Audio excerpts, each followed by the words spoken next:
श्री गणेशाय नमः। पंचक महात्म्य बा पंचक व्रत द्वितीय अध्याय। शुक्लांबरधरं विष्णुं शशिवर्णं चतुर्भुजं प्रसन्नं वदनं ध्यायेत् सर्वविघ्नोपशान्तये। व्यासाय विष्णुरूपाय व्यासरूपाय विष्णवे नमो वै ब्रह्मविधये वसिष्ठाय नमो नमः।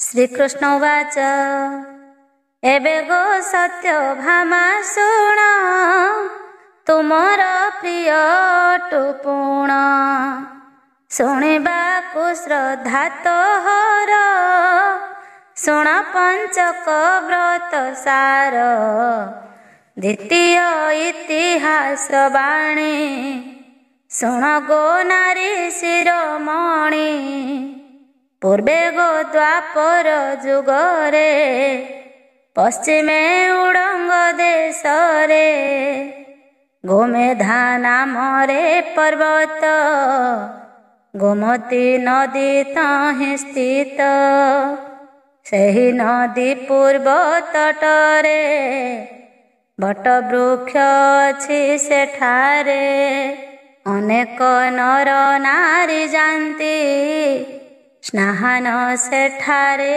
करती गंगा गोमती विद्यमान अनेक देशु आसी जन सेठारे स्नान दान आदि नित्य करन्ति यथा विधि विशेष कार्तिक मासरे स्नान करन्ति सर्वनरे शुणग सत्य मन देई से वृक्षे थांती पक्षी दुई वृक्षरे बसा करिथांती आनंदे दुई जन जानती से पक्षी थाई वास करी संगते थाई निज नारी स्नान समस्ते करन्ति वृक्षरे थाई से देखन्ति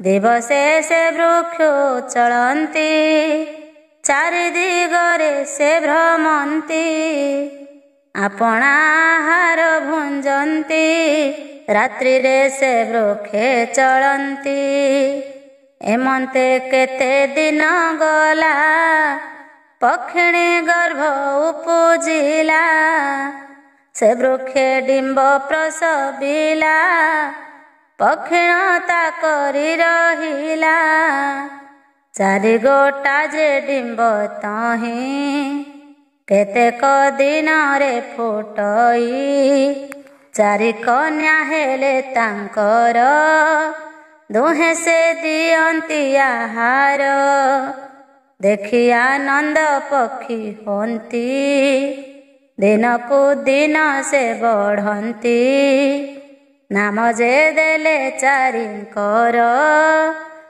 गणी बणी घंटिया बर सानर गोकालिका नाम एमंते बढ़न्ते उत्तम ए रूपे चारि भग्नी हेले बट वृक्षरे से रहिले चारि दुहिता संगे घेनी नित्य चरन्ति पति पत्नी संध्या होइले से वृक्षरे रात्रे बसन्ति आनंदरे एमंते किछि दिनांतरे से दुई पक्षी वृद्ध हेले पवन प्रखर बहिले सेठारे दुई पक्षी मले विशेष कार्तिक मासरे अनेक व्रती से देखिले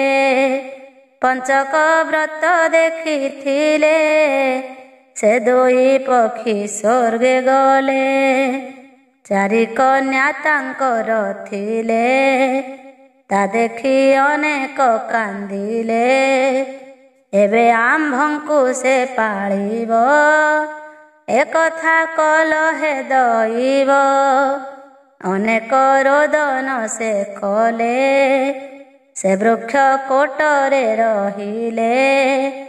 ଆହାରେ 10 ଦିଗେ ଯାନ୍ତି, ଭୁଞ୍ଜି ସେ ବୃକ୍ଷରେ ରହନ୍ତି। ଏମନ୍ତେ କେତେ ଦିନ ଗଲା, ଶୁଣ ସେ ପକ୍ଷୀଙ୍କର ଲୀଳା। କାର୍ତ୍ତିକ ମାସ ହେଲା ଯହୁଁ, ଅନେକ ଲୋକେ ଆସି ତହୁଁ। ସ୍ନାନ କରନ୍ତି ନଦୀ ତଟେ, ପକ୍ଷୀଏ ଦେଖନ୍ତି ସେ ବଟେ। ପଞ୍ଚକ ଏକାଦଶୀ ହେଲା, ସେଦିନ ବ୍ରତ ଯେ ପଡ଼ିଲା। ଅନେକ ଋଷି ନାରୀ ଆସି, ସ୍ନାନ କରନ୍ତି ଜଳେ ପଶି। ସ୍ନାନ ତର୍ପଣ ଆଦି ସାରି, ପୂଜା କରିବା କାହିଁ ହରି। ଏମନ୍ତ ମନେ ବିଚାରିଲେ, ସେ ବଟ ମୂଳେ ପୀଠ କଲେ। ମଣ୍ଡଣି କଲେ ସେହି ଠାର, ବାଲୁଙ୍କା ପୂଜିଲେ ତତ୍ପର। ଗନ୍ଧ ଧୂପ ପୁଷ୍ପ ଦୀପାଦି, ନୈବେଦ୍ୟ ଯେତେ ପୂଜା ବିଧି। ମୁଗ ନଡ଼ିଆ ଖଣ୍ଡ ଦେଇ, ଦୁଗ୍ଧ ଜଳରେ ଅର୍ଘ୍ୟ ଦେଇ। ଚନ୍ଦନ କରି ପୂଜା ଶେଷ, ପ୍ରଦୀପ ଜାଳନ୍ତି ହରଷ। ସ୍ତୁତି କରନ୍ତି ଗୀତ ଗାଇ, ଶଙ୍ଖ ଶବଦେ ପୁରେ ମୋହି। ଆନନ୍ଦେ ଦୁଇ ବାହୁ ତୋଳି, ନାଚନ୍ତି ଦେଇ ହୁଳହୁଳି।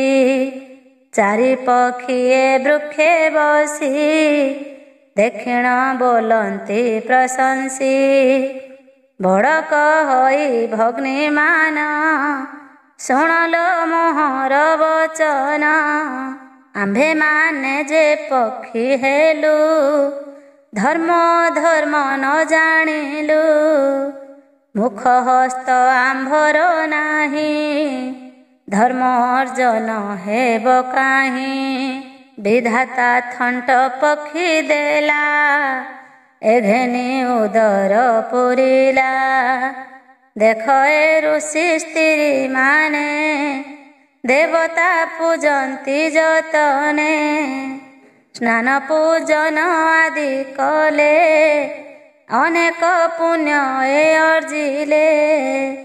କହି ଶୁଣ ମୋ ବିଚାର, ପଞ୍ଚକ ମନ କରି କର। ଏ ବ୍ରତ ସାର ହେଲା ଯେଣୁ, ଏମାନେ କରୁଛନ୍ତି ତେଣୁ। କୀଟ ପତଙ୍ଗ ଯେ ଆମିଷ, ନ ଜାଣି କେବେ ନିରାମିଷ। ଏ ସର୍ବଭକ୍ଷଣେ ଭ୍ରମିଲୁ, ଶେଷେ କି ହେବ ନ ଜାଣିଲୁ। ଏବେ ମୋହର ବୋଲ ମାନ, ବ୍ରତ କରିବା 5 ଦିନ।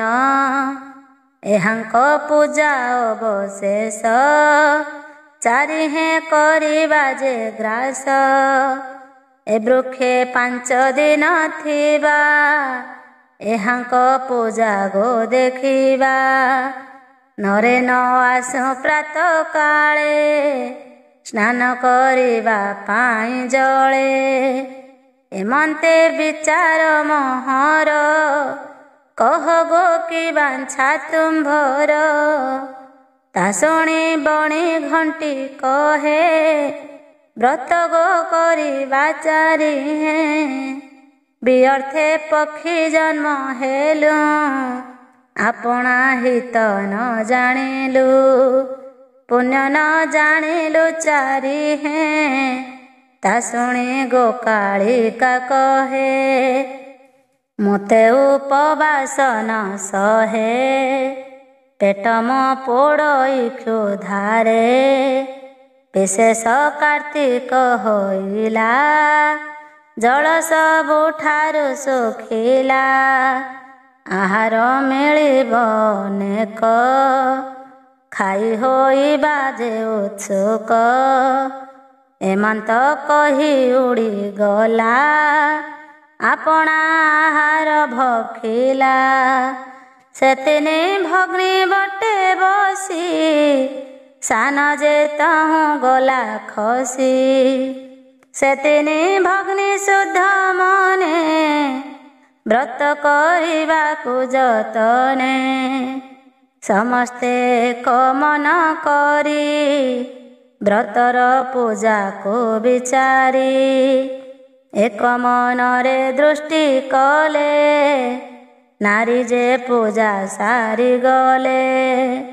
ତିନିହେଁ ବୃକ୍ଷ ଓହ୍ଲାଇଲେ, ପୂଜା ସ୍ଥାନରେ ଯେ ମିଳିଲେ।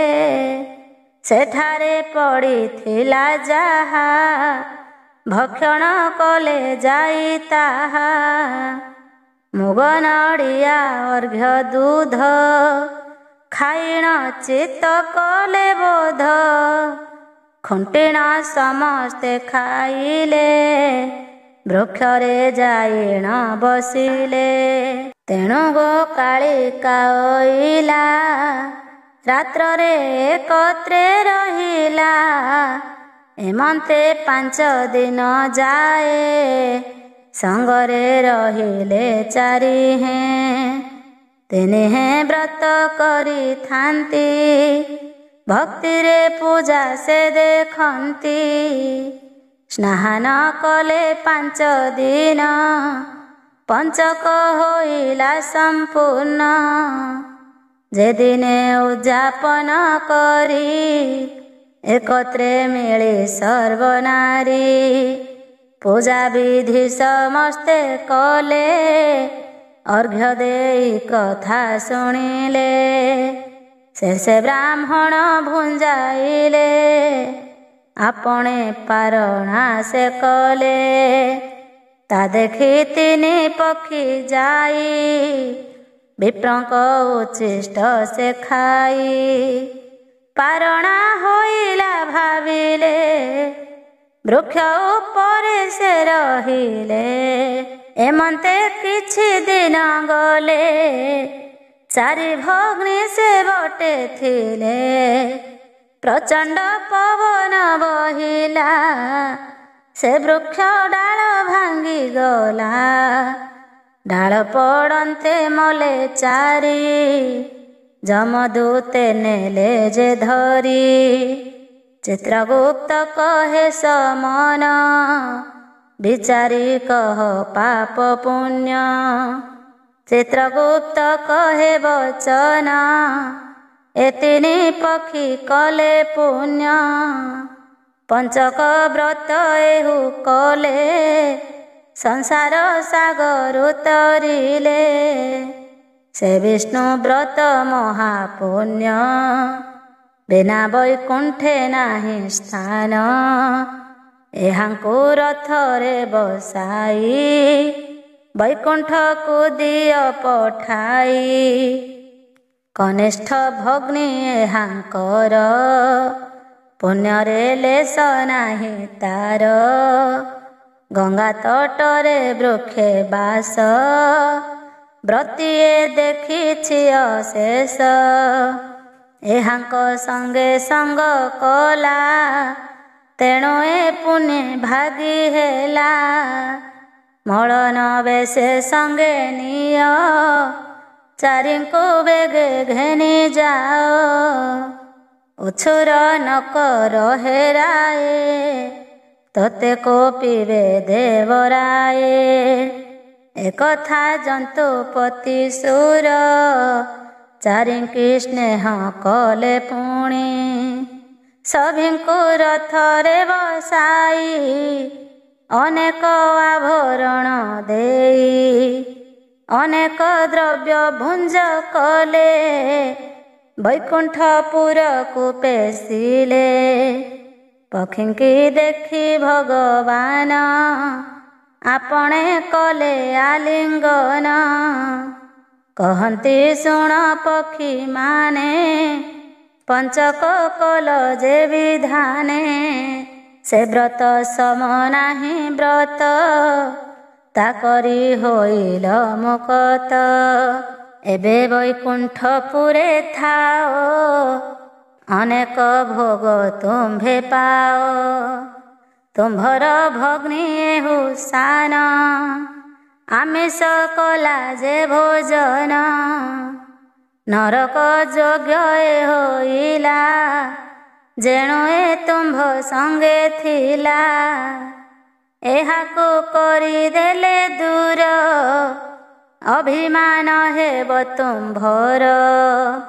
ତୁମ୍ଭର ସଙ୍ଗେ ଯେଣୁ ଥିଲା ଯେଣୁ ଏ ପୁଣ୍ୟ ଯେ ଲଭିଲା। ଗୋବିନ୍ଦ ଏମନ୍ତ ବୋଇଲେ ବିଚିତ୍ର ଗୃହ ତାଙ୍କୁ ଦେଲେ। ଅନେକ ଭୋଗମାନ କରି ତହିଁ ରହିଲେ ଯୁଗ ଚାରି।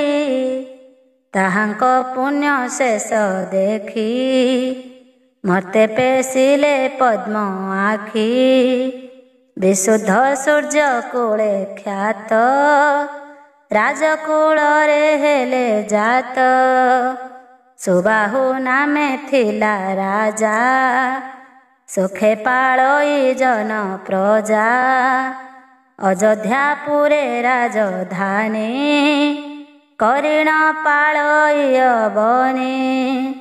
ତାରା ଯେ ଚନ୍ଦ୍ରକଳା ନାମ ଚାରି ହେତା ଗର୍ଭେ ଜନମ। ଆପଣା ପୁଣ୍ୟ ଜାତି ସ୍ମରି ରୂପରେ ଯେହ୍ନେ ଅପସରି। ଜ୍ୟେଷ୍ଠ ଯେ ତିନି କନ୍ୟା ତାର ରୂପକୁ ନାହିଁ ପଟାନ୍ତର। ତିନି ହେ ଅଟନ୍ତି ବିବେକ ସାନ ଅଟଇ ଗୋକାଳିକ। ଅତ୍ୟନ୍ତ ସୁନ୍ଦର ସେହି ଏହାଙ୍କ ସଙ୍ଗେ ନ ରହଇ। କୁତ୍ସିତ ରୂପ ଦେଖି ତାର ରାଗେ ଭାଳଇ ତା ମନର।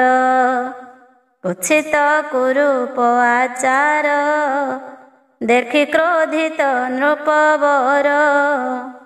ମୋତେ ବାକି ବୋଲିବେ ରାଏ ଏଘେନି ତାହାକୁ ଲୁଚାଏ। ଏମନ୍ତେ କିଛି ଦିନ ଗଲା କନ୍ୟାଙ୍କ ବିବାହ କାଳ ହେଲା। ରାଜପୁତ୍ର ମାନଙ୍କୁ ଆଣି ପ୍ରଦାନ କଲେ ନୃପମଣି। ତିନି କନ୍ୟାଙ୍କୁ ତିନି ବରେ ବିବାହ କଲେ ବେଦ ବିଧିରେ। ଅନେକ ଯୌତୁକ ଦେଲେ ଗଜ ସ୍ୱାଦୀ ଦାସୀ ତୁଲେ। ମେଲାଣି ଦେଲେ କନ୍ୟା ବର ଗଲେ ସେ ଯେ ଯାହା ମନ୍ଦିର। ସାନ ଗୋକାଳିକା ରହିଲା ଏକ ଦିନେ ପିତା ଦେଖିଲା। ରାଣୀଙ୍କୁ ରାଜା ପଚାରଇ ଏ ନାରୀ କାହାର ଅଟଇ। ରାଣୀ ଶେଷ ଲଜ୍ଜିତା ହୋଇ ରାଜାର ଆଗରେ କହଇ। ଏ ସାନ କୁମାରୀ ଆମ୍ଭର ଲୁଚାଇ ରଖିଥିଲି ଘର। କୁତ୍ସିତ ରୂପ ଯେ ହାରି ତୁମ୍ଭର ଭୟ ଲୁଚାଇଲି। ଏ ଦୋଷ ମୋର କ୍ଷମା କର ଏ କନ୍ୟା ଅଟଇ ତୁମ୍ଭର। ରାଣୀ ବଚନ ରାଜା ଶୁଣି ଅଧବଦନେ ମନେ ପୁଣି। ସୂର୍ଯ୍ୟବଂଶରେ ରାଜା ଆମ୍ଭେ କଳଙ୍କ ଲଗାଇଲେ ତୁମ୍ଭେ। ଏବେ ଗୋକି ବୁଦ୍ଧି କରିବା କାଲିରେ ଯାହାକୁ ଦେଖିବା। ପ୍ରଭାତୁ ଉଠିବାର ବେଳେ ଦାଣ୍ଡ ଦୁଆରେ ଯେବା ମିଳେ। ଏ କନ୍ୟା ତାକୁ ଦେବି ଦାନ ସତ୍ୟମ ହେଲା ଏ ବଚନ। ଏମନ୍ତ ପାହିଲା ଯେ ନିଶି ଭିକ୍ଷାର୍ଥେ ବୃଦ୍ଧ ବିପ୍ରେ ଆସି। ରାଜାର ସିଂହ ଦ୍ୱାରେ ଆସି ଅରୁଣୋଦୟ ଅଛି ବସି। ରାଜାର ନିଦ୍ରା ଭଗ୍ନ ହେଲା, ସିଂହ ଦ୍ୱାରରେ ବିଜେ କଲା। ଦେଖିଲେ ବିପ୍ର ବସିଛନ୍ତି, ଆପଣା ବାକ୍ୟ ପ୍ରଶଂସନ୍ତି। ବୋଇଲେ ବିପ୍ରେ କନ୍ୟା ଦେବି, ଆପଣା ସତ୍ୟକୁ ପାଳିବି। ଏମନ୍ତେ ମନେ ବିଚାରିଲା, ପାତ୍ର ମନ୍ତ୍ରୀଙ୍କୁ ସେ କହିଲା। ଏ କନ୍ୟା ବିପ୍ରେ ଦେବା ଦାନ, ବିଭା ସାମଗ୍ରୀ ବେଗେ ଆଣ। ସେ କନ୍ୟା ବିପ୍ରେ ବିଭା କଲେ, ନୂତନ ଗୃହ ତୋଳାଇଲେ। ଦୂରେ ନିବାସ କରିଦେଲେ, ବର କନ୍ୟାଙ୍କୁ ରଖାଇଲେ।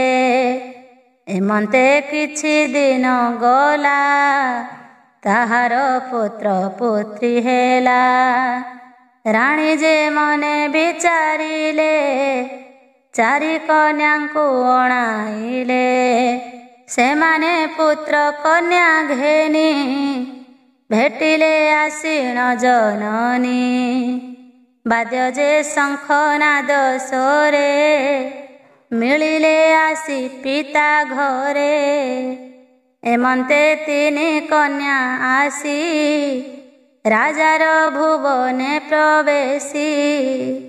ସାନ ଯେ ଗୋକଳିକା ଥିଲା, ଦାସୀ ଯେ ଆଣିବାକୁ ଗଲା। ତା ପୁତ୍ର କନ୍ୟା ଦାସୀ ଘେନି, ନିଜେ ସେ ଅଇଲା କାମିନୀ। ଖିଡ଼ିକି ବାଟରେ ଗମଇ, ରାଣୀ ଛାମୁରେ ହେଲା ଯାଇ। ଭଗ୍ନୀଙ୍କ ପାଶକୁ ନ ଗଲା, ହାଣ୍ଡିଶାଳରେ ସେ ମିଳିଲା। ରାନ୍ଧିବା ଠାରୁ ବାଛି ନେଇ, ଆମିଷାଦି ଭକ୍ଷଇ ସେହି। ରାତ୍ରେ ଶୁଅଇ ଭୂମି ସ୍ଥଳେ, ନ ରହେ ଭଗ୍ନୀଙ୍କର ମେଳେ।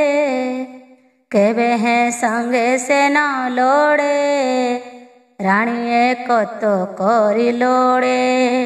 ସେମାନଙ୍କୁ ଦେଖି ଚଞ୍ଚଳ, ରାଣୀ ଯେ ମନରେ ବ୍ୟାକୁଳ। ତିନିଙ୍କ ଦାସ ଦାସୀ ସର୍ବେ, ଆଜ୍ଞାରେ ଖଟିଥାନ୍ତି ଭାବେ। ପଲଙ୍କୁ ନ ଉଠନ୍ତି ସେହି, ଦାସୀ ଯେ ସୁବେଶ କରଇ। ରୂପରେ କି ଦେବା ଉପମା, ସ୍ୱର୍ଗେ ଯେ ଶୋନେ ତିଳୋତ୍ତମା। ନାନାଦି ଆଭରଣ କାଏ, ଗଳାରେ ଚାପ ସରି ଶୋହେ। ପୁତ୍ର ଦୁହିତା ତିନିଙ୍କର, ଦିଶନ୍ତି ଅତି ମନୋହର। ସେମାନେ ସୌଭାଗୀ ହେବାରେ, ରାଣୀ ଯେ ଭାବଇ ମନରେ। ମୋ ଠାରୁ ଚାରି ହେଲେ ଜନ୍ମ, ସାନର ହେଲା ମନ୍ଦ କର୍ମ। ସାନ ଝିଅକୁ କହେ ଯାଇ, କୁମାରୀ ଶୁଣ ମନ ଦେଇ। ତୋ ବଡ଼ ଭଗ୍ନୀ ମାନଙ୍କର, ଚକ୍ଷୁରେ ଦେଖୁଛ ବ୍ୟବହାର। ତୋହି ଅଭାଗୀ ମନ୍ଦ ହେଲୁ, ଗୁହାଳ କଣରେ ଶୋଇଲୁ। ଭଲ ସାମଗ୍ରୀ ନ ରୋଚଇ, ଭୂମିରେ ଥାଉ ନିତ୍ୟ ଶୋଇ। ତୁ ଏବେ ମୋର କବୋଲ କର, ଜ୍ୟେଷ୍ଠ ଯେ ତିନି ଭଗ୍ନୀ ତୋର। ତାହାଙ୍କ ଆଚରଣେ ଥିବୁ, ସୁପାତି ପଲଙ୍କେ ଶୋଇବୁ। ଏମନ୍ତ ବଚନ କହିଲା, ତାଙ୍କ କନ୍ୟାଙ୍କ ଠାକୁ ନେଲା। ଦାସୀ ଧରିଣ ତାକୁ ନିଏ, ଦେଖିଣ ହସନ୍ତି ଭଗ୍ନୀଏ। ଏକ ଉପରେ ଏକ ପଡ଼ି, ହସିଣ ଯାନ୍ତି ଗଡ଼ା ଗଡ଼ି। ତା ଦେଖି ରାଣୀ କ୍ରୋଧ ଚିତ୍ତେ କାନ୍ଦିଣ କହଇ ବିରକ୍ତେ। ତୁମ୍ଭେ ତ ସୌଭାଗୀ ହୋଇଲ ଏ ମନ୍ଦ ହେଲା କୁହସିଲା। ମୋ କର୍ମେ ମନ୍ତ ହୋଇଲା ମୋ ଗର୍ଭେ ଯେହୁ ଜନ୍ମ ହେଲା। ହେନ ଆଚାର ଦେଖି ନେତ୍ରେ ହସିଲ ତୁମ୍ଭେ ଯେ ସମସ୍ତେ। ତା ଶୁଣି କହେ ବଡ଼ ସୁତା କ୍ରୋଧ ନ କର ଆହେ ମାତା। କହଇ ସାନ ଝିଅ ଗୁଣ ମାତା ଗୋ ମନ ଦେଇ ଶୁଣ।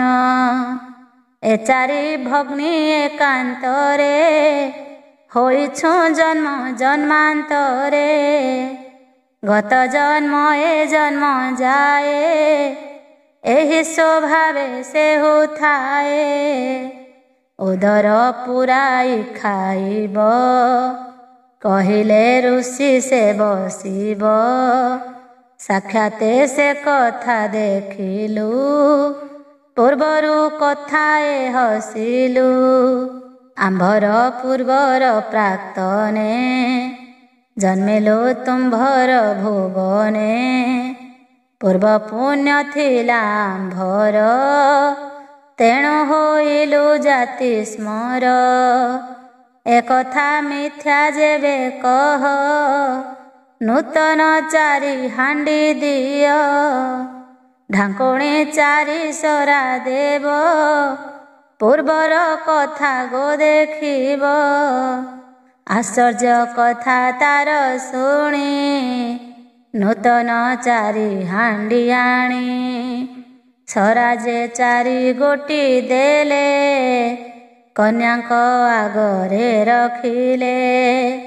ଚାରି ଭଗ୍ନୀ ମୁଖ ଧୋଇଲେ ହାଣ୍ଡିରେ କୋଳି ପକାଇଲେ।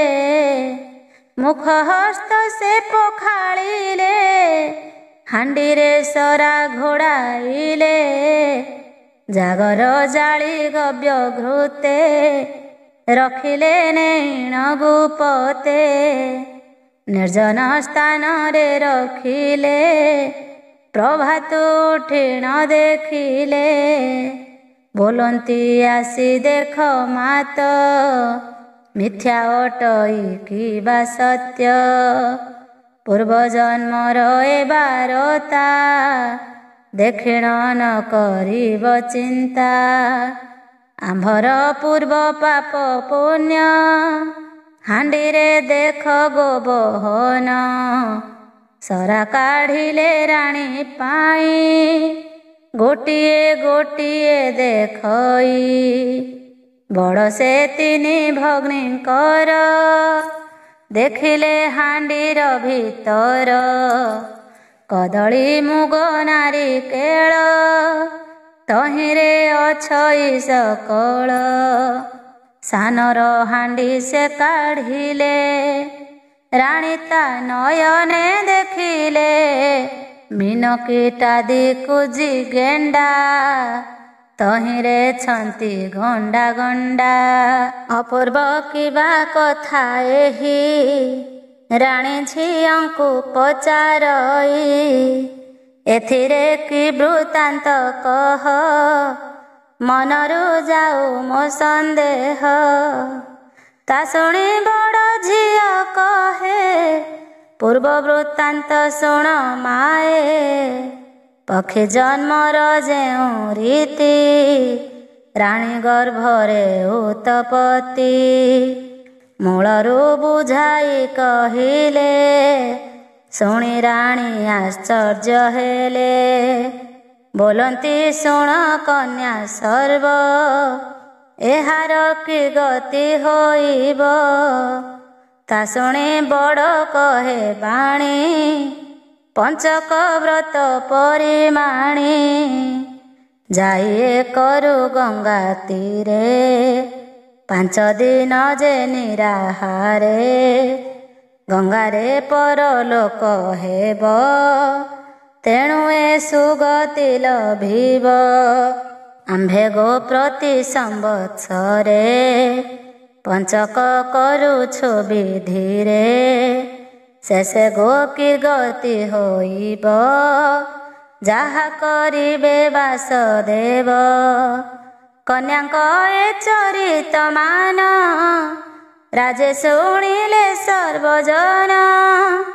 ପଞ୍ଚକ ବ୍ରତ ସର୍ବେ କଲେ ସେ ପୁଣ୍ୟ ବୈକୁଣ୍ଠ ଲଭିଲେ। ସେ ରାଜକନ୍ୟା ତିନି ଜ୍ୟେଷ୍ଠ ପଞ୍ଚକ ବ୍ରତ କଲେ ଇଷ୍ଟ। ମାତା ପିତାଙ୍କୁ ଆଦି କରି ସର୍ବେ ହୋଇଲେ ବ୍ରତାଚାରୀ। ଅକ୍ଷୟ ବୈକୁଣ୍ଠକୁ ଗଲେ ପରମ ପଦ ସେ ଲଭିଲେ। ସାନ ଯେ ଗୋକାଳିକା ଥିଲା ଭଗ୍ନୀ ଉପଦେଶ ଶୁଣିଲା। ସ୍ୱାମୀ ପୁତ୍ରକୁ ସେ ଛାଡ଼ିଣ ଗଙ୍ଗାକୁ ଚଳିଲା ପଣା। ସେଠାରେ ପଞ୍ଚକ ସେ କଲା ପ୍ରଭୁଙ୍କୁ ବିନୟ ହୋଇଲା। ଶେଷେ ଗଙ୍ଗାରେ ପ୍ରାଣ ଦେଲା ରଥରେ ବୈକୁଣ୍ଠ ଗଲା। ଅନେକ ଭୋଗ ତହିଁ କଲା ପୁଣି ପୃଥ୍ୱୀରେ ଜନ୍ମ ହେଲା। ଗାଈ କନ୍ୟା ଯେ ନାମ ତାର ବଲ୍ଲଭୀ ହୋଇଲା ମୋହର। ରାଇ କନ୍ୟା ଯେ ନାମ ତାର ବଲ୍ଲଭୀ ହୋଇଲା ମୋହର। ଶ୍ରୀ ବିଷ୍ଣୁ ବ୍ରତର ମହିମା ଶୁଣ ଗୋ ଦେବୀ ସତ୍ୟଭାମା। ସୁତ ସୌନକଙ୍କୁ କହିଲେ ଶୁଣି ଆଶ୍ଚର୍ଯ୍ୟ ସର୍ବେ ହେଲେ। ପଦ୍ମ ପୁରାଣରୁ ଏ ଉକ୍ତ ସଂସ୍କୃତ ଅର୍ଥେ ହେଲା ଗୀତ। ଶ୍ରୀ ନରସିଂହ ବିପ୍ର କହେ ପଞ୍ଚକ ଦ୍ୱିତୀୟ କଥାଏ। ସୁଜନ ମନ ଦେଇ ଶୁଣ ସଂସାରୁ ଦେବ ଉଦ୍ଧାରଣ। 236 ପଦ ସମସ୍ତ ଜନଙ୍କୁ ମୋସଦ। ଇତି ଶ୍ରୀ ପଦ୍ମପୁରାଣେ ପୂର୍ବଖଣ୍ଡେ ଶ୍ରୀକୃଷ୍ଣ ସତ୍ୟଭାମା ସମ୍ବାଦେ ରାଇ ଜନ୍ମ କଥନେ ଦ୍ୱିତୀୟ ପଞ୍ଚକେ ନାମ ଦ୍ୱିତୀୟ ଅଧ୍ୟାୟ। ଏବେ ଆସନ୍ତୁ ତୁଳସୀ ବନ୍ଦନା ଶୁଣିବା। ବନ୍ଦଇ ତୁଳସୀ ଚରଣ କର ମା ସନ୍ତାନେ କଲ୍ୟାଣ।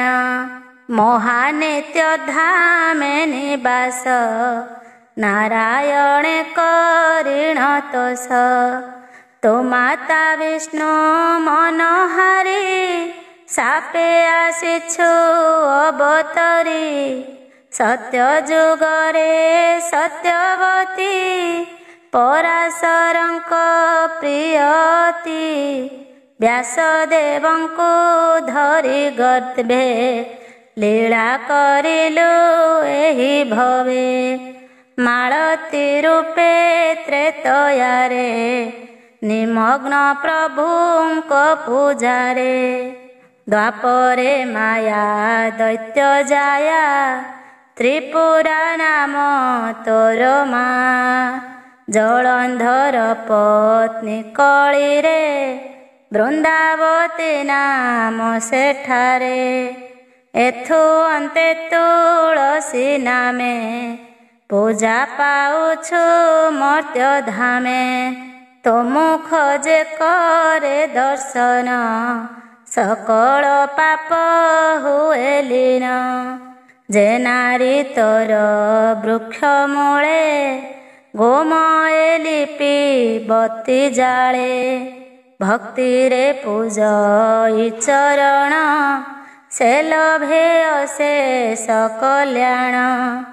ତୋ ମୂଳେ ଗଙ୍ଗାଙ୍କର ସ୍ଥାନ ଶାଖାରେ ପ୍ରଭୁ ନାରାୟଣ। ପତ୍ରରେ ଦେବା ଦେବୀ ଗଣ ତ ସେ କରନ୍ତି ବିତରଣ। ତୁ ବିଷ୍ଣୁ ଦେବଙ୍କ ଘରଣୀ ଅଶେଷ ମଙ୍ଗଳକାରିଣୀ। ତୋ ପତ୍ର ବିନା ନୈବେଦ୍ୟ ଭୁଞ୍ଜନ୍ତି ନାହିଁ ଆଦି କନ୍ଦ। ତୋ ଦୟଣାର ମାଳ ହେଉ ପ୍ରଭୁଙ୍କ କଣ୍ଠେ ଶୋଭା ପାଉ। ବାର ବାର ତୋ ପାଦେ ନମେ ଦୟା କର ମାଏ ଅଧମେ। ମହାତ୍ମ୍ୟ ଲେଖିବି ତୋହର ଏତିକି କରୁଣା ମା କର। ତୁଳସୀ ମହିମା ବର୍ଣ୍ଣନ। ସୁଜନେ କରନ୍ତୁ ଶ୍ରବଣ ତୁଳସୀ ମହିମା କଥନ। ଶୁକମୁନି ଯେ ହର୍ଷ ଚିତ୍ତେ ମିଳିଲେ ରାଜା ପରୀକ୍ଷିତେ। ଦେଖି ମୁନିଙ୍କ ଆଗମନ ଭକ୍ତିରେ ପୂଜିଲେ ଚରଣ। ପରୀକ୍ଷିତ ବାଚ ଭୋମୁନି ଲଭି ଦର୍ଶନ କୃତାର୍ଥ ହେଲା ମୋର ପ୍ରାଣ। ଏ ଅସମୟ କି କାରଣେ ବିରାଜ କଲ ମୋ ଭବନେ। ସଂକ୍ଷେପୀ କୁହନ୍ତୁ ବୁଝାଇ ଚିତ୍ତ ଯେ ବ୍ୟାକୁଳ ହୋଇ। ତବ କଲ୍ୟାଣେ ସୁଖେ ନୀତି ପ୍ରଜାଏ ରାଜେ ବିହରନ୍ତି।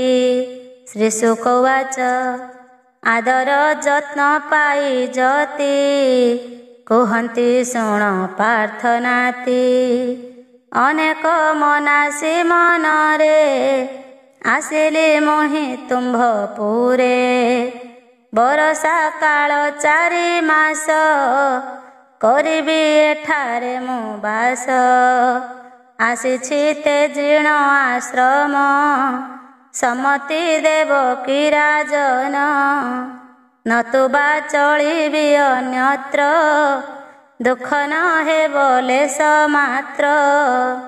ଶୁଣି ମୁନିଙ୍କ ଏ ବଚନ କହନ୍ତି ପରୀକ୍ଷ ରାଜନ। ପରୀକ୍ଷିତ ଉବାଚ ରାଜନ ଯୋଡ଼ିବେନି କର ମୁନିଙ୍କୁ ବୋଲନ୍ତି ଉତ୍ତର। ମୁହିଁ ତୁମ୍ଭର କୃପା ବଳେ ଆନନ୍ଦ ଚିତ୍ତେ ପ୍ରଜା ପାଳେ। ତୁମ୍ଭ ଲାଗି ଏକଇ ସ୍ଥାନ ଯେବେ ନ କରିଲି ଅର୍ପଣ। କି ଲାଭ ଥାଇ ରାଜ୍ୟ ଧନ ଅସାର ସିନା ହେବ ପ୍ରାଣ। ଏଥକୁ ନହେଲେ ସମର୍ଥ ନିନ୍ଦା ଲଭିବ ପରୀକ୍ଷିତ। ଏମନ୍ତ ବୋଲିଣ ସଧୀରେ ମୁନିଙ୍କୁ ନେଲେ ସଙ୍ଗତରେ। ସୁନ୍ଦର ଏକଇ ନିବାସ ମୁନିଙ୍କୁ ଅର୍ପିଲେ ନରେଶ। ଖାଦ୍ୟପେୟର ବନ୍ଦୋବସ୍ତ କ୍ଷଣିକେ କଲେ ପରୀକ୍ଷିତ। ଶୁକମୁନି ଆନନ୍ଦ ଚିତ୍ତେ କଟାଇ ଦେଲେ ଦିନ କେତେ। ଏକଦା ପରୀକ୍ଷିତ ରାଜା କରନ୍ତି ମୁନି ପାଦ ପୂଜା। ସନ୍ତୋଷ ଲଭି ନୃପଠାରେ ବୋଲନ୍ତି ରାଜନେ ସଧୀରେ। ଶ୍ରୀ ଶୁକ ଉବାଚ ଲଭିଲି ଅନେକ ନୃପତି ଯେଣୁ କରିଲ ବହୁ ପ୍ରୀତି। ଧାର୍ମିକ ଜନଙ୍କ ପ୍ରଧାନ ସେ ଲାଗିବି ଯେ ତୋ ଭବନ। କେଉଁ ଗାଥାରେ ତୁମ୍ଭ ମତି କୁହନ୍ତୁ ଆହେ ନରପତି। ଯଦ୍ୟପି ଥିବ ମତେ ଜଣା ନିଶ୍ଚୟ କରିବି ବର୍ଣ୍ଣନା। ଶ୍ରୀ ପରୀକ୍ଷିତ ଉବାଚ ସହାସ୍ୟ ବଦନେ ରାଜନ ବୋଲନ୍ତି ବ୍ରହ୍ମବେତ୍ତା ଶୁଣ। ଅଧମେ ଯେବେଡ଼େ ଦୟା କୁହନ୍ତୁ ନ କରିଣ ମାୟା। ତୁଳସୀ ମହିମା ଶ୍ରବଣେ ଆଗ୍ରହ ବଳିଛି ମୋ ମନେ। ସୁଦୟା କର ଆହେ ଯତି ଯେବେ ରାଜନେ ତୁମ୍ଭ ପ୍ରୀତି। କର୍ଣ୍ଣେ ଶୁଣିଏ ମନ୍ତ ବାଣୀ ହସି କହନ୍ତି ଶୁକମୁନି। ଶ୍ରୀଶୁକବାଚ ରାଜନ ମନ ଦେଇ ଶୁଣ କହିବି ତୁଳସୀ ଆଖ୍ୟାନ ପରମ ପବିତ୍ର ବଚନ ଶୁଣନ୍ତେ ପାତକ ବହନ ଅଟଇ ଗୁପତ ବିଷୟ ହଟିବ ମନରୁ ସଂଶୟ ରାଜନ ତୁମେ ମହାଜ୍ଞାନୀ ଭାବରୁ ପାରିଲି ମୁଁ ଜାଣି ବୁଝାଇ କହିବି ସକଳ ତୋଷ ହୋଇବ ମହିପାଳ କ୍ଷଣେ ବସି ମୋଦି ନୟନ ତୁଳସୀକୁ କର ସ୍ମରଣ ମୁନିଙ୍କ କହିବାରେ ପ୍ରାୟ ବସିଲେ ପରୀକ୍ଷିତ ରାଏ ପ୍ରସନ୍ନ ବଦନ ଦେଖିଣ ମୁନି ବୋଇଲେ ହେ ରାଜନ ଏଥର ଖୋଲନ୍ତୁ ନୟନ ଆନନ୍ଦେ କରନ୍ତୁ ଶ୍ରବଣ ଗୃହ ତୋଳି ଧାର୍ମିକ ଜନେ ସମ୍ମୁଖେ ଚଉରା ନିର୍ମାଣେ ତହିଁରେ ବିଧି ମତେ ସେହି ତୁଳସୀ ବୃକ୍ଷେ କର ପଇ ତୁଳସୀ କରି ଜେଲେ ପଇ ନାନାଦି ବର୍ଣ୍ଣରେ ସଜାଇ ସନ୍ଧ୍ୟା କାଳରେ ସେହି ଜନ ଘିଅବତୀ ଜାଳଇ ପୁଣ ସ୍ନାନାଦି ତର୍ପଣ ସାରିଣ ଜଳ ଦିଏ ବୃକ୍ଷ ମୂଳେଣ ପୁଣି ତୁଳସୀ ପତ୍ର ନେଇ ଗଣ୍ଡୁ ସେ ଜଳରେ ସେବଇ ତାହାଙ୍କୁ କରିଣ ଦର୍ଶନ ଅନୁକୂଳ କରେ ଯେ ଜନ ସକଳ ଆଶା ପୂର୍ଣ୍ଣ ହୁଏ ଏକଥା କେବେ ମିଥ୍ୟା ନୁହେଁ ଏହାର କାରଣ ରାଜନ ସଂକ୍ଷେପୀ କହୁଛି ବଖାଣ ଅପୂର୍ବ ମହିମା ବୃକ୍ଷର ଶୁଣନ୍ତୁ ଆହେ ନରବର ତୁଳସୀ ବୃକ୍ଷ ମୂଳ ଜାଣ ଗଙ୍ଗା ଦେବୀଙ୍କ ବାସସ୍ଥାନ ଡାଳରେ ଶୁଣ ଅନୁକ୍ଷଣ ରହିଥାନ୍ତି ନାରାୟଣ ବ୍ରହ୍ମା ଶଙ୍କର ଦେବ ଇନ୍ଦ୍ର ଯମ ବରୁଣ ସୂର୍ଯ୍ୟ ଚନ୍ଦ୍ର ଯକ୍ଷ ରକ୍ଷ ଯେ ନୌରତ ଗନ୍ଧର୍ବ ଚାରଣ ସମସ୍ତ ପତ୍ରରେ କରିଥାନ୍ତି ବାସ ସଂଶୟ ନ କର ନରେଶ ଏ ବୃକ୍ଷ ପରମ ପବିତ୍ର ଆନକେ ନହେବ ସମର୍ଥ ଗୁପତ ରହସ୍ୟ ଫିଟାଇ କହିଲି ଆହେ ନର ସାଇ ଶୋକ ପରୀକ୍ଷିତ କଥନ ଅଜୟ କରଇଲେ ଖନ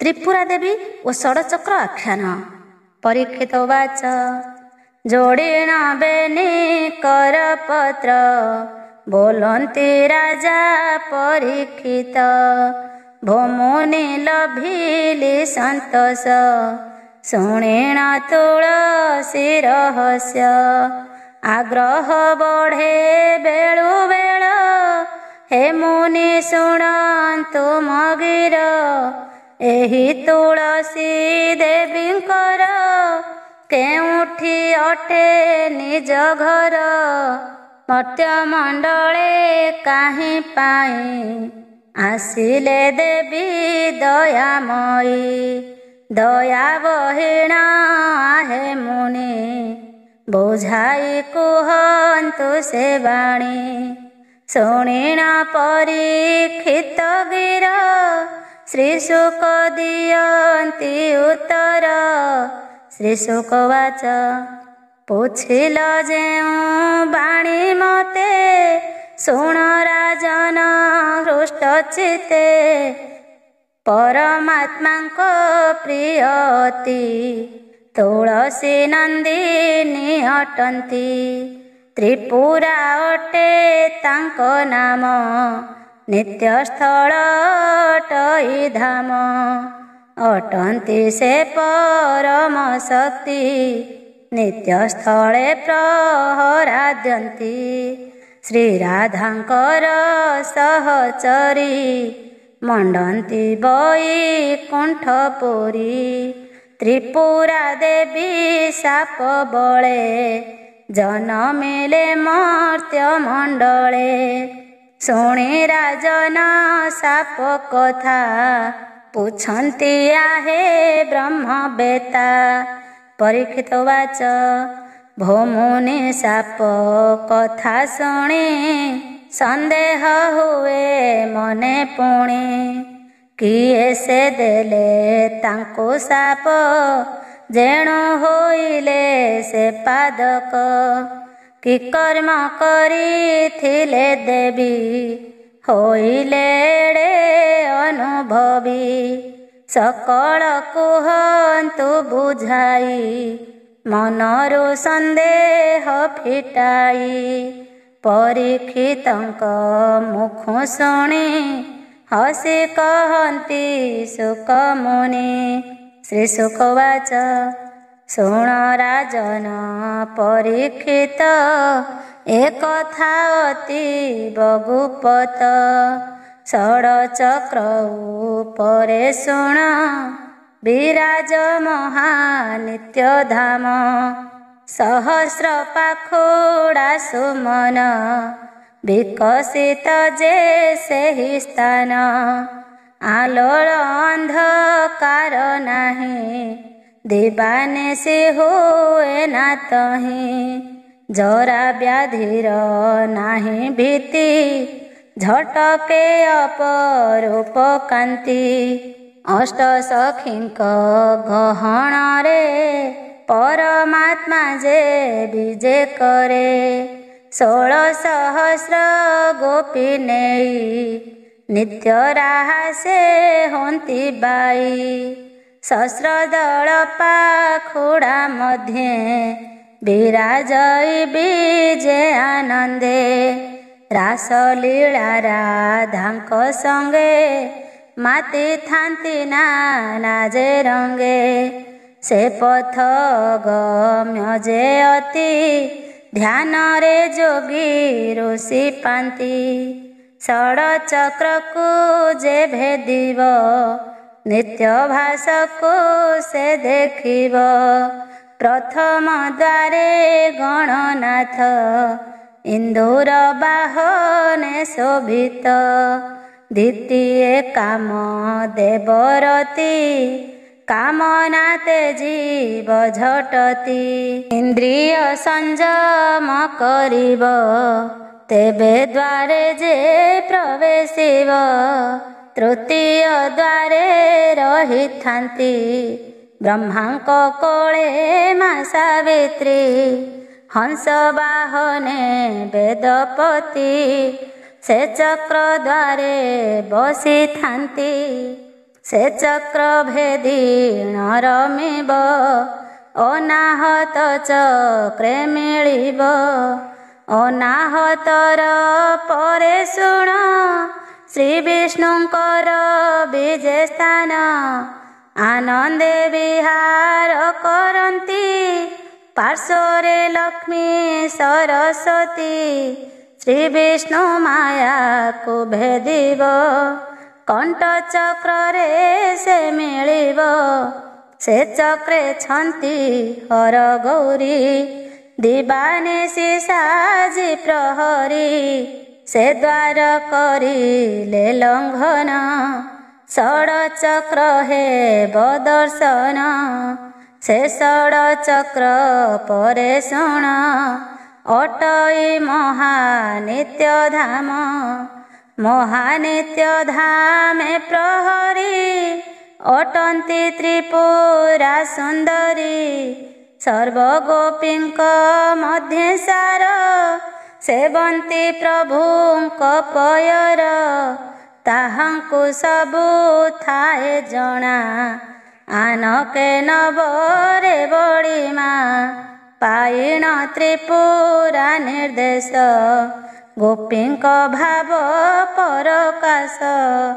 ନାୟିକା ମଧ୍ୟ ଶ୍ରେଷ୍ଠା ସେହି ନିତ୍ୟସ୍ଥଳ ନୀତି ସେ ବହି ସେ ଦ୍ୱାର କଥା ରାୟ ଶୁଣ ବ୍ରହ୍ମା ବିଷ୍ଣୁ ଯେ ସଂକର୍ଷଣ ଦ୍ୱାରକୁ ଭାଜନ ନୁହନ୍ତି ତ୍ରିପୁରାଙ୍କର ଏଡ଼େ ଶକ୍ତି ତାହାଙ୍କୁ ଭକ୍ତିରେ ତୋଷିଲେ ସେ ସ୍ଥାନେ ମିଳିବ ଝରେ ତ୍ରିପୁରା ନିତ୍ୟ ବିରାଜନ୍ତି ରାସସ୍ଥଳୀକୁ ଜଗିଥାନ୍ତି ସେ ରାସସ୍ଥଳ ନିତ୍ୟ ଧାମ ଦେବତା ନ ପାଆନ୍ତି ଦର୍ଶନ ଭକ୍ତିରେ କଲେ ତାଙ୍କୁ ତୋଷ ସେ ପୁଣି କରିବେ ପ୍ରୟାସ ସଙ୍ଗତେ ଗମିବେ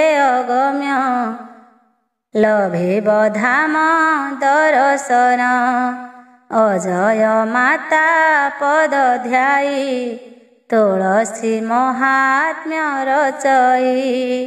ବିଷ୍ଣୁଙ୍କର ତ୍ରିପୁରା ଆରାଧନା। ପରୀକ୍ଷିତ ବାଚ ପୁଛନ୍ତି ପରୀକ୍ଷିତ ରାଜା କରିଣ ମୁନି ପାଦ ପୂଜା ଭୂମୁନି କୁହନ୍ତୁ ତ୍ୱରିତ ତ୍ରିପୁରା ଦେବୀଙ୍କ ଚରିତ ଯେତେ ଶୁଣିଲେ ସେ ଆଖ୍ୟାନ ତୋଷ ନୁହଁ ମୋର ମନ ରାଜାଙ୍କ ମୁଖ ଶୁଣି ଗିର ହସି କହନ୍ତି ମୁନିବର। ଶ୍ରୀ ଶୁକ ଉବାଚ ଏଥୁ ଅନ୍ତେ ରାଜନ ଶୁଣ କହିବି ଆନ ଉପାଖ୍ୟାନ ନିତ୍ୟ ଧାମର ବିଷ୍ଣୁ ବାଣୀ କହି ଭାସିଲି ତୁମ ମନ ଜାଣି ଏବେ ଶୁଣନ୍ତୁ ମନ ଦେଇ ମାନବ ବିଷ୍ଣୁ କଥା ଏହି ଯୁଗକୁ ଯୁଗ ସେ ଈଶ୍ୱର ନିୟନ୍ତି ନାନା ଅବତାର ମର୍ତ୍ତ୍ୟ ମଣ୍ଡଳେ ଯୋନି ଜନ୍ମ ଲଭନ୍ତି ସେ ପୁରୁଷୋତ୍ତମ ମନ ମଧ୍ୟରେ ବଡ଼ ଗର୍ବ କରି ରୁହନ୍ତି ସେହି ଦେବ ଲକ୍ଷ୍ମୀ ଦେବୀଙ୍କୁ ପତ୍ନୀ ପଣେ ପାଇଣ ଭାବନ୍ତି ସେ ମନେ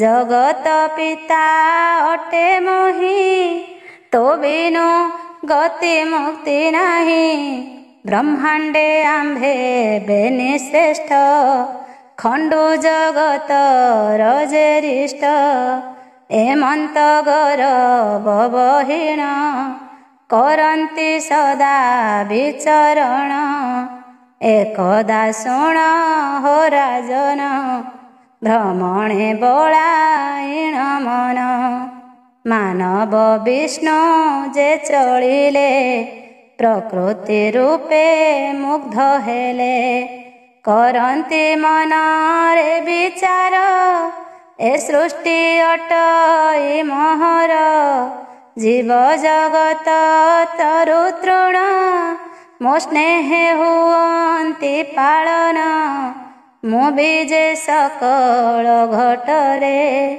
ମୋ ମାୟା ଘେରିଛି ସଂସାରେ ମନରେ ଏମନ୍ତ ବିଚାରି ଆଗକୁ ଯାଉଥାନ୍ତି ଚଳି ନୟନେ ଦେଖନ୍ତି ଠାକୁର ସମ୍ମୁଖେ ଏକ ଗିରିବର ନୀଳଗିରି ନାମ ଅଟଇ ଅଦ୍ଭୁତ ପକ୍ଷୀ ଅଛି ତହିଁ ଭୂତ ଭବିଷ୍ୟ ସର୍ବଜ୍ଞାତା 14 ଭୁବନର କଥା ମହାଜ୍ଞାନୀ ସେ ହୁଅଟଇ ବିଷ୍ଣୁଙ୍କୁ ଏହା ଜଣା ନାହିଁ ପ୍ରବେଶ ହେଲେ ତା ପାଶରେ ସାମାନ୍ୟ ପକ୍ଷୀ ଭାଳି ତାରେ ଗରବେ ନ ଦେଲେ ସମାନ ଚିନ୍ତିଲେ କରିବେ ବିଶ୍ରାମ ଭୂଷଣ୍ଡ କାକ ନାମ ଯାର ଏହା ବିଷ୍ଣୁଙ୍କୁ ଅଗୋଚର। ବିଷ୍ଣୁଙ୍କ ହାବ ଭାବ ଜାଣି ଭୂଷଣ୍ଡ କାକ ବୋଲେ ବାଣୀ। ଭୂଷଣ୍ଡ କାକ ବାଚ ହେ ବିଷ୍ଣୁ ତୁ ଏଡ଼େ ଅଜ୍ଞାନ ହୋଇଲା କିବା ମତି ଭ୍ରମ। ଗରବେ ନ ଚିହ୍ନିଲେ ମୋରେ ଖାତର ନ କରିବୁ ତିଳେ। ମୋର ସଂସାରେ ନେଇ ଜନ୍ମ ନିତ୍ୟ କରୁଛୁ ବିଚରଣ। ତୋ ପରି ବିଷ୍ଣୁ କେତେ କେତେ ଦେଖିଛି ମୁହିଁ ମରତେ। କାଳକ ବଳେ ନିତଶ୍ଚିତ ହୋଇଣ ତେଜିଲେ ମରତ। କାଳକ ବଳେ ନିଷ୍ପୋଷିତ ହୋଇଣ ତେଜିଲେ ମରତ। କେତେ ବିଷ୍ଣୁଙ୍କୁ ଦେଖିଅଛି କଳ୍ପ କଳ୍ପରୁ ବସିଅଛି। ବହିଣ ଏ ମାନବ ଦେହ ମନରେ କିମ୍ପା କର ମୋହ। ଭୂଷଣ୍ଡ କାକ ନାମ ମୋର ଏକଥା ବିଷ୍ଣୁ ହେତୁ କର। ପରିଚୟ ପାଇ ଠାକୁର ସନ୍ତାପ କରିଲେ ଯେ ଘୋର। ଯୋଡ଼ିଣ ବେନି ନ କର ପତ୍ର କ୍ଷମା ମାଗନ୍ତି ଲକ୍ଷ୍ମୀକାନ୍ତ। ଶ୍ରୀ ବିଷ୍ଣୁ ବାଚ ହେ କାଳ ଈଶ କ୍ଷମା କର। ଅପରାଧ କଲି ତୋଛା ମୋର ଅଜ୍ଞାନେ ଅରଜିଲି ଦୋଷ। ମୋଠାରେ ନ କରନ୍ତୁ ରୋଷ ଚରଣେ ପଶୁଛି ଶରଣ। ଅଧମେ କରନ୍ତୁ କଲ୍ୟାଣ ମୋ କୃତ କର୍ମ ଲାଗି ମୁହିଁ ଅନୁତପ୍ତ କରେ ଗୋସାଇଁ। ଛାମୁରେ କରଇ ପ୍ରାର୍ଥନା ଦିଅ ନା ଏଣିକି ଭର୍ସନା। ଉପାୟ କୁହନ୍ତୁ ହେ ନାଥ ଯୋନି ଜନ୍ମରୁ ହେବ ମୁକ୍ତ। ଏତିକି କରନ୍ତୁ କଲ୍ୟାଣ ବନ୍ଦୁଛି ତୁମରି ଚରଣ। ଶୁଣି ବିଷ୍ଣୁ କାକୁ ସ୍ଥଗିର ଭୂଷଣ୍ଡ ଦିଅନ୍ତି ଉତ୍ତର। ଭୂଷଣ୍ଡ କାକ ବାଚ ମାନବ ବିଷ୍ଣୁ ବାରେ ଶୁଣ ଯଦ୍ୱାରା ଲଭିବ କଲ୍ୟାଣ। ଷଡ଼ଚକ୍ର ଉପରେ ଜାଣ ପରମ ବ୍ରହ୍ମଙ୍କ ନିତ୍ୟ ଧାମ। ରାଧାଙ୍କ ସଙ୍ଗେ ଜଗଦୀଶ ରାସ କରନ୍ତି ହୋଇ ତୋଷ। ପାର୍ଶ୍ୱରେ ଛନ୍ତି ଅଷ୍ଟ ସଖୀ ମିଳି 16 ସହସ୍ର ଗୋପୀ। ସେ ରାସ କରିଲେ ଦର୍ଶନ ମୁକତି ମିଳିବ ଘୋଷଣ। ସକଳ ପାପ ହେବ ଲୀନ ଆଉ ନ ହେବ ଯୋନି ଜନ୍ମ। ଶୁଣି ଭୂଷଣ୍ଡ ମୁଖୁ ବାଣୀ ଉତ୍ତର ଦିଅନ୍ତି ସେ ପୁଣି। ଶ୍ରୀ ବିଷ୍ଣୁ ବାଚ ଭୋକାଳ କୁହନ୍ତୁ ବଚନ କେଉଁଠି ସେହି ନିତ୍ୟ ଧାମ। କିପରି କରିବି ବର୍ଣ୍ଣନ କିଭଳି କରିବି ଗମନ। ପିଟାଇ କୁହନ୍ତୁ ସନ୍ଦେଶ ଶରଣ ଗଲି କାଳ ଈଶ। ଶ୍ରୀ ବିଷ୍ଣୁ ଠାରୁ ଶୁଣି ଗିର ଭୂଷଣ୍ଡ ଦିଅନ୍ତି ଉତ୍ତର। ଭୂଷଣ୍ଡ କାକ ବାଚ ଶ୍ରୀ ବିଷ୍ଣୁ ଶୁଣନ୍ତୁ ବଚନ। ସେ ପଥ ତିବ ଗମ୍ୟ ଷଡ଼ଗୋଟି ଯେ ଦ୍ୱାର ତହିଁ। ଲଙ୍ଘିବ ତାକୁ ଭକ୍ତି ବହି ତାପରେ ମହାନିତ୍ୟ ଧାମ। ତ୍ରିପୁରାଙ୍କର ବାସସ୍ଥାନ ଭକତି ବିନା କେବେ କେହି ସେ ସ୍ଥାନରେ ପହଞ୍ଚି ନାହିଁ। ସେବିଲେ ତ୍ରିପୁରା ଚରଣ ଭେଟିବୁ ମହାନିତ୍ୟ ଧାମ। एपरी बुझान्ते बहुत। श्री विष्णु होइले चकित भूषण्ड काकर पୟରେ प्रणति जालिले भक्ति रे तहु गृह को बाहुड़िले मुनि को राजन पोछिले। परीक्षित वाच बोलुछि राजा परीक्षित हे मुनि करन्तु व्यकत एथो अन्ते होइला किस श्री विष्णु बाहुड़ीण बास। राजन भक्ति भाव जानी तोते कहन्ति सुख मुनि। श्री शुकवाच मानव विष्णु गृहे जाई बंचे त्रिपुरा पद ध्याई दिवस सर्वरी भक्ति रे खटिले मातांक पୟରେ एमन्ते बीते बहुदिन नहेला मातांक दर्शन। श्री विष्णु दुख मन देई तेजिले खाद्य रोष बही संकल्प करिण बसिले मातांक पये भक्ति भोळे कातर कंठे जोड़ी हस्त डाकन्ती आहे जगत मात।